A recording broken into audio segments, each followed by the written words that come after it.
अच्छा भैया, बड़ा अच्छा, ये बड़ा जबरदस्त क्वेश्चन है। पसंद आया आपके भाई को ये क्वेश्चन। अच्छा, सबसे पहले वो आपसे मांग रहा है सेल्स का वेरिएंस, सेल्स प्राइस वेरिएंस मांग रहा है आपसे, सही है भाई। अब आप फेमस एक टेक्निक लगाएंगे भाई, सा और सस्सा। यहां पर आएगा units units units, price price price. अब देखो स्टैंडर्ड यूनिट्स कितने थे, 1000, और एक्चुअल यूनिट्स कितने थे, 750 750। अब स्टैंडर्ड प्राइस कितनी थी हमारे पास, 190 190 190। अब देखो मुझे एक्चुअल प्राइस नहीं दी हुई है, लेकिन क्या दिया हुआ है, सेल्स दी हुई है 123750, ये रही। और हमने यूनिट्स कितने सेल किए हैं, 750। जब मैं इसको डिवाइड करूंगा तो मेरे पास एक यूनिट की प्राइस आ जाएगी 165। इसको इससे मल्टीप्लाई करेंगे आप, ये आ जाएगा 1,90,000, इसको मैं बोलूंगा ए। इसको इससे मल्टीप्लाई करेंगे आप, 142,500, ये आ जाएगा बी। और इसको इससे मल्टीप्लाई करेंगे 123,750 सी। अब सेल्स प्राइस वेरिएंस कैसे निकलता है, सी माइनस बी। सी कितना है, 123,750 माइनस 142,500, ये आ रहा है 18750 एडवर्स। ठीक है। उसके बाद वो आपसे मटेरियल के वेरिएंस मांग रहा है। सबसे पहले क्या लगाएंगे भाई, सा और सस्सा। Standard quantity, actual quantity, actual quantity, standard rate, standard rate, actual rate. सबसे पहले एक्चुअल क्वांटिटी देखो, इसने आपको मटेरियल की दी हुई है, और वो कितनी दी हुई है, ये रही है 3150 3150 3150। अब एक्चुअल क्वांटिटी कितनी है, यानी कि 750 यूनिट्स हैं, और एक यूनिट में बजट के हिसाब से कितना केजी लगना चाहिए था। अब बहुत ध्यान से देखो, यहां पे तो हमने ये बताया है कि 1000 यूनिट्स लगे, स्टैंडर्ड हमने किया था, लेकिन उसने केजी नहीं बताया। बात समझ में आ रही ना, केजी का है कि एक यूनिट कितना केजी में लगना चाहिए था, ये कहां लिखा हुआ है। लेकिन उसने हमें क्या बता दिया, 72,000 मटेरियल की कॉस्ट बता दी, और ये बता दी कि एक केजी कितने का है। तो अगर मैं 72,000 को डिवाइड करूंगा 18 से, इसका मतलब क्या है, 4000 केजी में बन जाने चाहिए थे 1000 unit. Is that right? 4000 KG में बन जाने चाहिए थे 1000 यूनिट। तो एक यूनिट बनाने में कितना केजी लगेगा, 4000 को डिवाइड कर दूंगा 1000 यूनिट से, इसका मतलब है एक यूनिट पे 4 केजी लगने चाहिए थे। क्या ये बात समझ में आ गई? तो इसको मल्टीप्लाई बाय 4 कर दूंगा मैं, तो ये आ जाएगा 3000। इसका मतलब है 3000 केजी में ये काम होना चाहिए था। स्टैंडर्ड रेट देखते हैं भाई, ऊपर देखो लिखा हुआ है 18 18, लेकिन एक्चुअल रेट नहीं दिया हुआ। लेकिन आपको क्या दिया हुआ है, एक्चुअल मटेरियल की कॉस्ट दी हुई है 47250, और एक्चुअल केजी कितने यूज हुए, 3150। तो जब मैं डिवाइड करूंगा तो मेरे पास एक्चुअल रेट आ जाएगा, जो कि आ रहा है 15। अब ये बिल्कुल आसान हो जाएगा। अब आपके सामने 3000 को 18 से मल्टीप्लाई करूंगा तो ये मेरे पास आ जाएगा 54,000, जिसको मैं कहूंगा ए। इसको इससे मल्टीप्लाई करूंगा 56700 बी। इसको इससे मल्टीप्लाई करूंगा तो 47250 सी। अब मटेरियल यूजेज वेरिएंस होता है आपके पास ए माइनस बी, 54,000 माइनस 56,700, ये आ रहा है 2700 एडवर्स। मटेरियल प्राइस वेरिएंस आ रहा है बी माइनस सी, 56,700 माइनस 47250, ये आ रहा है 9450 फेवरेबल। ठीक है भाई।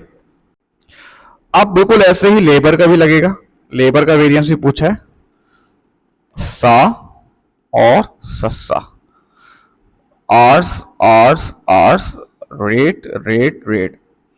एक्चुअल आवर्स, पहले तो एक्चुअल आवर्स देखते हैं। अब देखो यहां पर एक्चुअल आवर्स भी नहीं दिए हुए, नहीं दिए हुए ना। देखो ये दिया हुआ है, इतना पैसा दिया है लेबर को, और पर आवर रेट इतना है।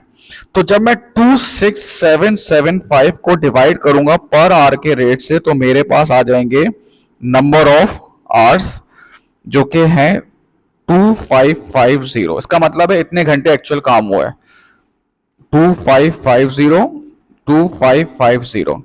अब स्टैंडर्ड आवर्स कितने हैं, यानी कि जो हमने 750 यूनिट्स बनाए, एक यूनिट पे कितने घंटे लगने चाहिए थे। अब जरा देखो, यह 3000 घंटे यहाँ पे दिए हुए हैं जब 1000 यूनिट्स बनाने का सोचा था। इसका मतलब क्या है, जब मैं 3000 आवर्स को 1000 यूनिट से डिवाइड करूंगा तो इसका मतलब है एक यूनिट बनाने में 3 घंटे लगने चाहिए थे। तो 750 को मल्टीप्लाई करूंगा 3 से मैं, तो ये आपके पास आ जाएगा 2250। काम इतने घंटे में होना चाहिए था। अब स्टैंडर्ड रेट देखते हैं, ऊपर देखो लेबर का दिया हुआ है, नहीं दिया हुआ, नहीं दिया हुआ ना, लेकिन 36,000 पे किया करने का सोचा, बजट हमने किया था 3000 घंटे पे। इसका मतलब है एक घंटे की कॉस्ट आ गई 12। बात समझ में आई। 3000 आवर्स के हमने 36,000 बजट किए थे, इतने हम पेमेंट करेंगे। इसका मतलब है एक घंटे की पेमेंट आ रही है 12। अब एक्चुअल आवर्स देखो, ये आपको ऑलरेडी एक्चुअल रेट दिया हुआ है, सॉरी 10.50। आप इसको इससे मल्टीप्लाई करें तो ये आ रहा है 27,000 एडवर्स। इसको इससे मल्टीप्लाई करो तो ये आ रहा है 30600 एडवर्स कह रहा हूं, सॉरी ABC होता है ये 26775 C आ रहा है। अब सबसे पहली बात है, लेबर एफिशिएंसी वेरिएंस होता है A minus B। 27,000 minus 30600, 3600 adverse हो गया। लेबर रेट वेरिएंस होगा B माइनस C, 30600 माइनस 26775। तो ये आपके पास आ रहा है 3825 फेवरेबल। ठीक है भाई, सब क्या कह रहा है वो, अब ये कह रहा है कि आप जो है वो फिक्स ओवरहेड एक्सपेंडिचर वेरिएंस भी निकालें और वॉल्यूम वेरिएंस भी निकालें।